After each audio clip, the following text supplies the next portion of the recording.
programang ito ay rated SPG. Striktong patnubay at gabay ng magulang ang kailangan. Maaaring may masiselang tema, lengguwahe, karahasan, sexual, horror o droga na hindi angkop sa mga bata. Eh di ba nga sabi ni Doc Luke, missing in action si Zoe whole day sa Apex? Di ba nga wala doon ang pinuntahan niya? Sisinungaling sa akin si Zoe.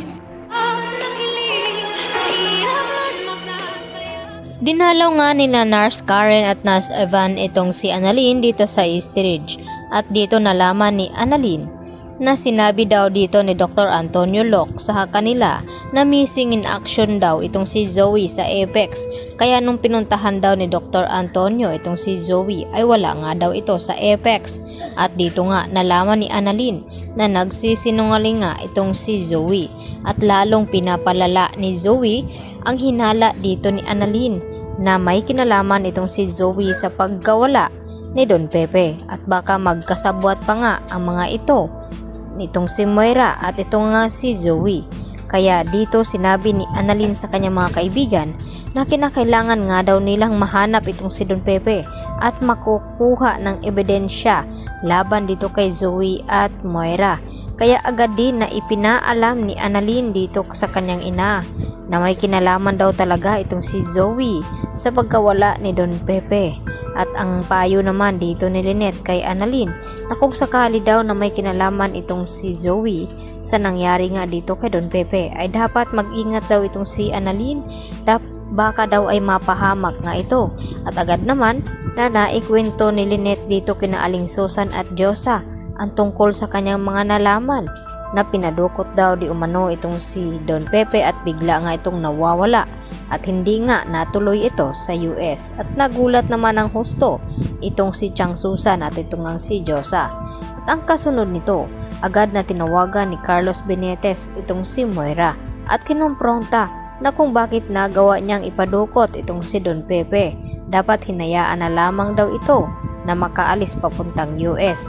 At ang masaklap dahil dinamay pa daw di umano ni Moira ang anak ni Carlos na si Zoe. At dito naman nagalit itong si Moira at agad din na tinawagan itong si Zoe at kinumpronta na kung bakit daw nagsumbong pa itong si Zoe kay Carlos at inamin ang ginawa ngang krimen ni Moira. Baka magsumbong pa itong si Carlos sa mga pulis at mapahamak sila. At dito nga na sinabi ni Moira kay Zoe na dapat ipaligpit na daw talaga niya ang matanda nang sa ganon ay hindi na siya mahanapan ng ebidensya sa nangyari nga dito kay Don Pepe. At hindi naman sumang-ayon itong si Zoe at dito niya sinumbatan ng kanyang ina na sana hindi na lang daw niya ito tinulungan at pinabayaan na lamang. At gumanti naman itong si Moira kay Zoe at sinabi na walang utang na loob daw itong si Zoe sa kanya. At dito nga na hindi na nag-aksaya ng panahon itong sina Annalyn at ng kanyang mga kaibigan. Kinakailangan na nga nilang umaksyon at hanapin ngayon itong si Don Pepe.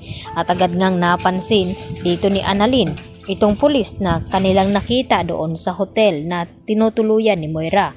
At ito ang kanilang naisip na balak nilang sundan.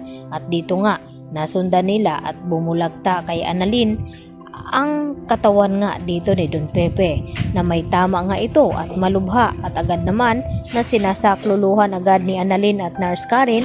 At dito na sinabi ni Annalyn kay Nurse Karen na kinakailangan daw nila agad matawagan itong si Giselle nang sa ganun ay makapadala agad ito ng rescue at matulungan itong si Don Pepe. At labis naman nagulat ng husto itong si Giselle nang makatanggap ng tawag dito nga kay Nurse Karen at sinabi na natagpuan na nga nila itong si Don Pepe dito sa bakanting lote o bodega. Kaya naman hindi na rin nag-aksaya ng panahon itong si Giselle na puntahan agad itong sina Annalyn at itong ang si Nurse Karen at agad nagdala ng tulong dahil kinakailangan maisugod sa ospital itong si Don Pepe bago mahuli ang lahat. Yan ang ating abangan bukas sa Abot Kamay na Pangarap.